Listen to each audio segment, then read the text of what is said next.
Welcome, ladies and gents. Chris Andre here. You can find me at BetBoxing on Twitter, or of course you can subscribe to the channel. Let's talk boxing. What an event we have coming to Wembley this weekend. The WBC, IBF and WBO Light Heavyweight titles are on the line as two beasts from the east, as they refer to themselves, one from the east of London, one from the east of Europe, will collide inside the squared circle, seeking to devour the other. There will be blood, guts, sweat, glory, all on display, and it should be a real cracker, both for the hardcore fan and the neutral. We're going to talk about where each guy can potentially capitalize on the other's limitations and how we think this fight will essentially play out.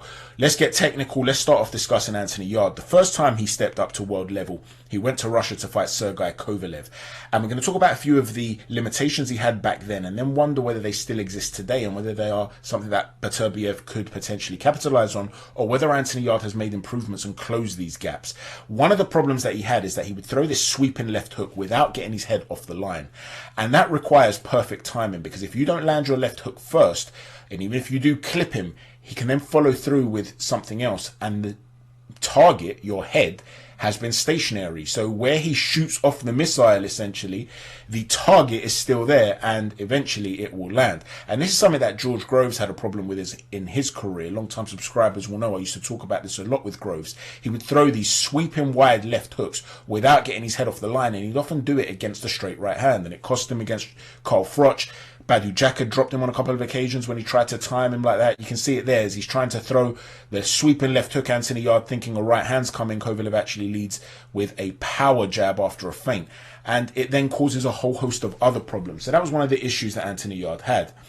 Another problem that Yarde had is that his guard was not a high guard that was passive and seeking to protect key areas of his head, such as his chin, his jaw, his temple. Instead, he would try to be active with it and parry at shots. And the problem that he had is that he would over parry, so to speak, over move his hands, and he would be manipulated essentially, because he would try to pat down, like you saw there, that feint. So now Kovalev knows, right, he's reacting to what I'm doing. He's biting on the feints. So now I can throw that left feint jab to the body. He'll bring his hand down, and then I can follow up with a right hand up top.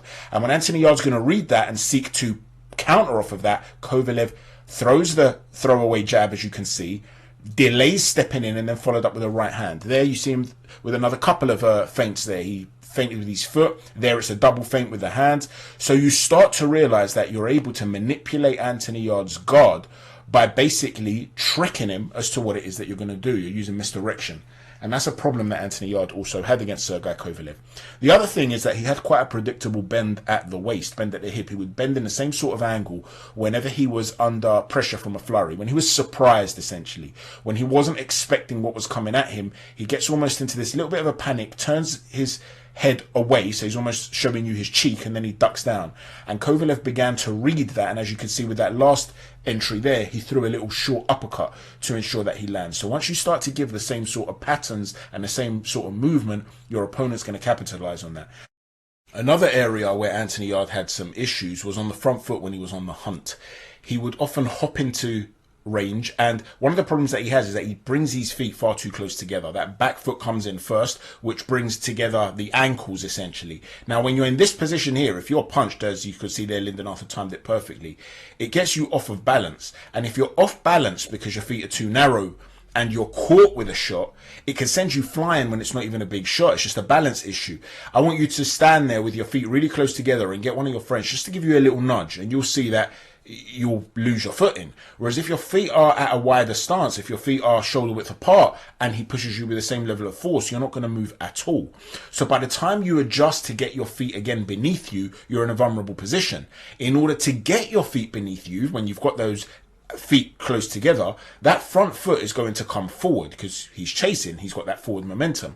Well, in order for that front foot to come forward, he needs to at one point land the ball of his foot on the canvas, and that can also be timed just as he's about to step his foot onto that canvas. And if he's distributing his weight onto that front foot, he can also potentially absorb the power fully. And so he could actually walk onto a shot if he's running after you quickly and he's making this error. So this is just one example of the sort of problem that Anthony Yarde has. It becomes exacerbated when you're rotating him, because now not only does he have to open up his feet essentially to create the right spacing between the 2 feet, he has to turn with you as well. And that requires an extra amount of time, which can cause some serious problems, which we'll get to in a moment. The area where he has improved is the guard, essentially. He was more passive with it in some ways, and I know a lot of people don't like the idea of a passive high guard, but it at least meant that he wasn't constantly biting on feints when he was facing Lyndon Arthur. You could see here he had that guard. He's still plodding in a little bit, but his feet have improved as well in this particular fight, because there was a little bit more of a distance between his feet at all times. There were moments where they did come a little bit too close together, and that might have been the fact that although he continuously moved forward, Lyndon Arthur would actually go back to the ropes and then stop and hold his feet, and the tempo meant that he could do this in a more efficient way. But the fact of the matter is, he would come in behind a high guard and he would look to let off what I call trigger counters. He's waiting for you to land something on those gloves or forearms, those elbows. He's trying to block and then instantly come back with something in return. And that can be significant when you're facing Beterbiev, and we'll get to that in a moment. Now, is this improvement in the guard a big deal for Anthony Yarde? Well, Artur Beterbiev is absolutely fantastic at finding holes around the guard. And what he does is he hooks in a way whereby he's also coming off the line. It's almost like a check hook within the pocket. So he gets you to reset. He's knocking you off balance and often taking a little step to the side of you, like there.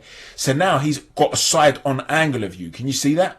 And so by doing these sorts of things, he's not only landing a punch with his knuckles turned over, which is significant, he's also breaking your construct, and he's taking a marginal outside angle on you. So Beterbiev is not going to be worried about Anthony Yarde's high guard in this regard. He does have some issues of his own though. Beterbiev is such an aggressive sort of fighter. He often distributes his weight over his front foot with a punch a little bit too aggressively. And that can actually allow you to come back with a trigger counter. As you can see there with Callum Johnson, Beterbiev's letting go of these big shots, and instantly, by the time he resets, there's a moment where Callum Johnson can come straight back at him. And you saw the same there with Joe Smith Jr. So there is an element of this whereby, yes, it's aggressive, yes, it's a big power punch, but what he's ultimately saying is, I'm not going to sit there and just come in face first and not think about what I'm doing, but I am going to hit you so hard and I am going to try and pull out, but even if you then land something in return, I'm willing to exchange punch for punch. I'm not looking to ignore my defense, but if it happens because I've launched myself so far into the shot that you then come back with something of your own, I'm willing to accept that trade-off. But it is an area where Anthony Yarde has been working on, so he could look to have some success in those spots. Moving on from that, he does also like to square up in the pocket. Again, this is about generating maximum amount of power, and the way he uses his defense in this way is just to have little bits of head movement.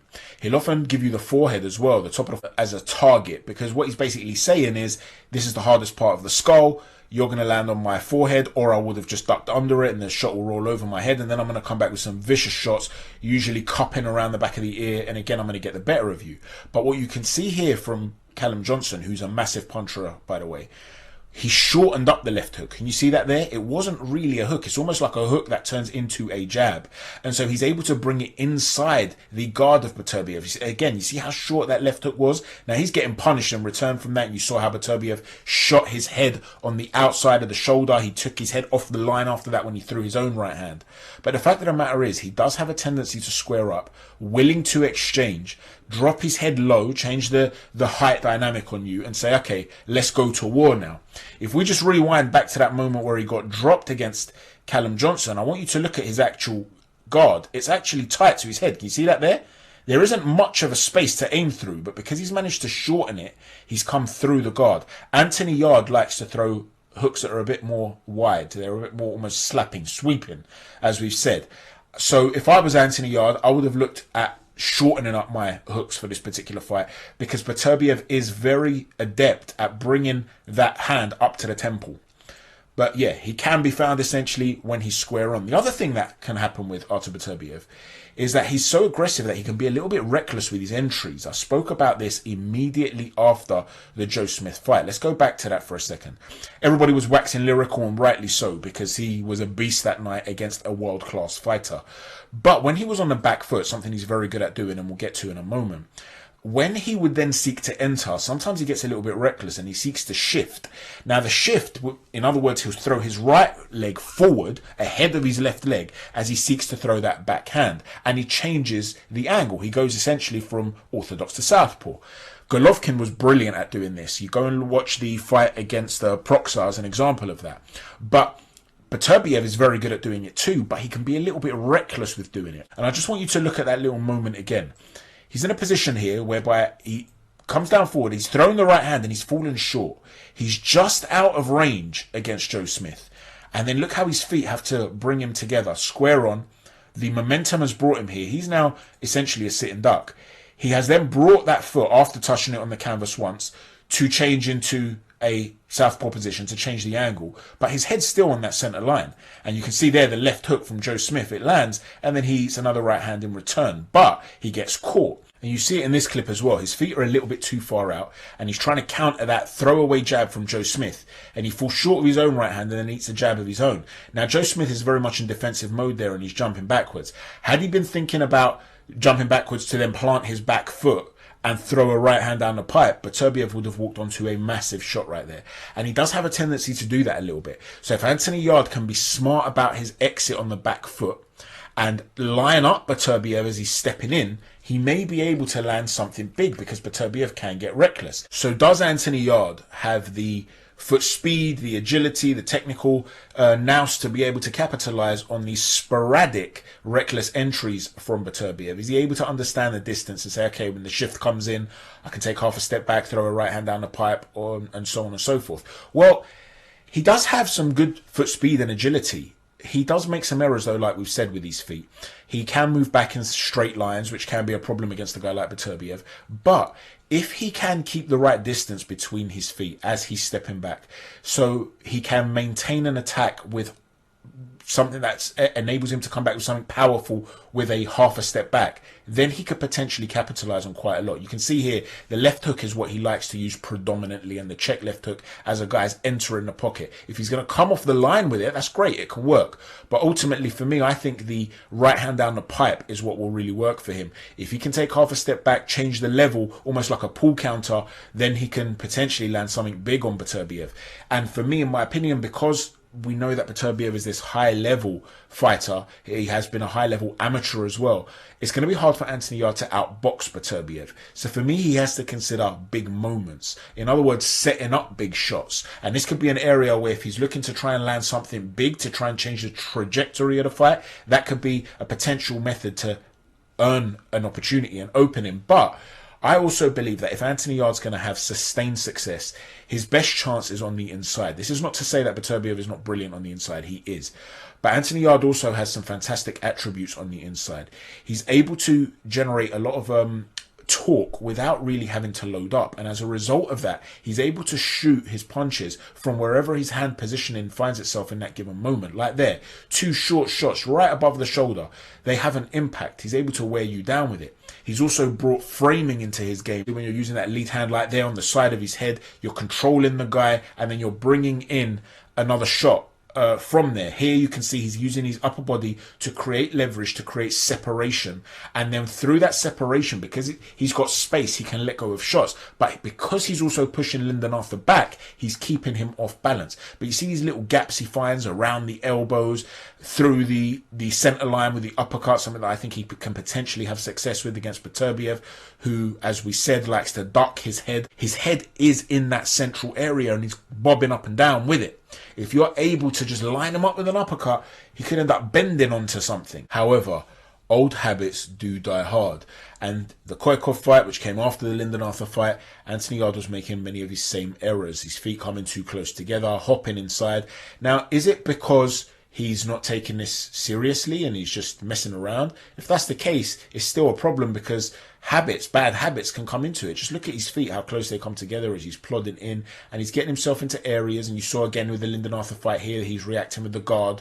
So when you're under pressure, these sorts of things do creep in, and Koikov gave it a real go. He jumped on Anthony Yarde and he had some success. This short little left hook, almost like a slapping left hook, and it landed flush.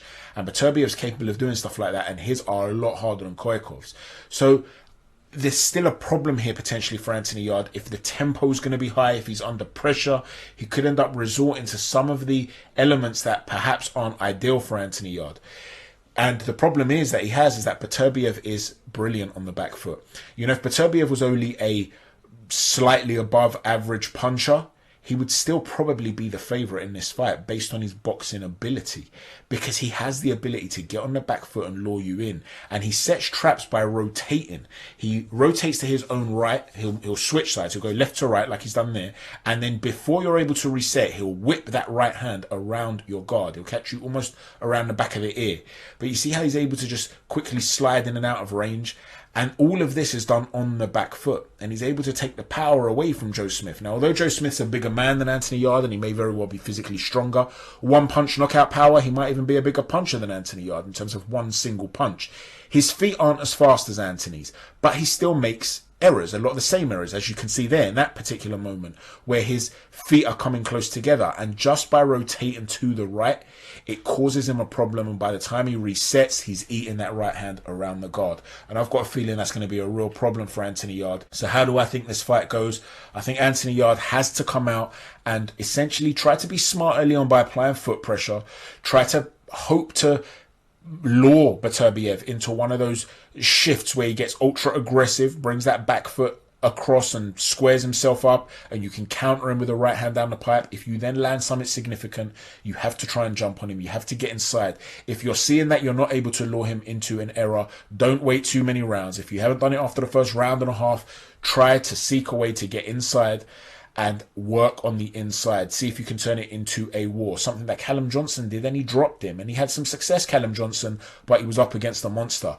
But I don't think Yarde's going to outbox Beterbiev. I think he has to get close. The problem that he has is that he has to get close in a way whereby it's educated pressure. He can't just go after him with a high guard like Joe Smith tried to do, because as we've seen with Beterbiev on the back foot, he's going to be walking Yarde onto some big shots. How do I think the fight will go, therefore? I think Anthony Yarde will give a good account of himself. I think he'll be very aggressive. There'll be some really good moments. If he can get on the inside, there'll be some exciting moments. But ultimately, Beterbiev is a monster on the inside as well. And I think that although this will be a really exciting firefight, and I wouldn't be surprised if Anthony Yarde has a big moment where the fans are on their feet and people are wondering, is this it? Has Anthony Yarde turned the tide? Ultimately, I think that Beterbiev will come out on top, and I think this fight will probably end around the 6th, 7th, 8th round, that sort of region there. I will say this, though, for the Anthony Yarde fans. Anthony Yarde has improved since the Kovalev fight, and you have to understand that even then, when he made all those technical errors, he still managed to have that big moment. Well, then it enables you to say, listen, he's learned a lot. He's got the heart. He's got the chin. We know he's got certain physical attributes. If he can just hang in there, who knows? Because Artur Beterbiev is 38 years old. He's just had leg surgery. He might not be moving in the way he used to move. He's been tight at the weight for a long time as well. What happens if that starts to take its toll? Anthony Yarde with these short little shots on the inside to the body. If he can start to target Beterbiev in those areas, tire him out, you never know. We might see a historic result for Anthony Yarde, and I say historic because it will rank as one of the best wins of a British fighter of all time, in my opinion. Nonetheless, I still do have to play the odds and say that I believe Artur Beterbiev will win this fight by stoppage. Let me know what you think, ladies and gents. Don't forget to hit a stiff jab on the like button, a right cross on the subscribe button, and an uppercut on the notifications button. Thanks for watching. Chat to you soon. Take care. God bless.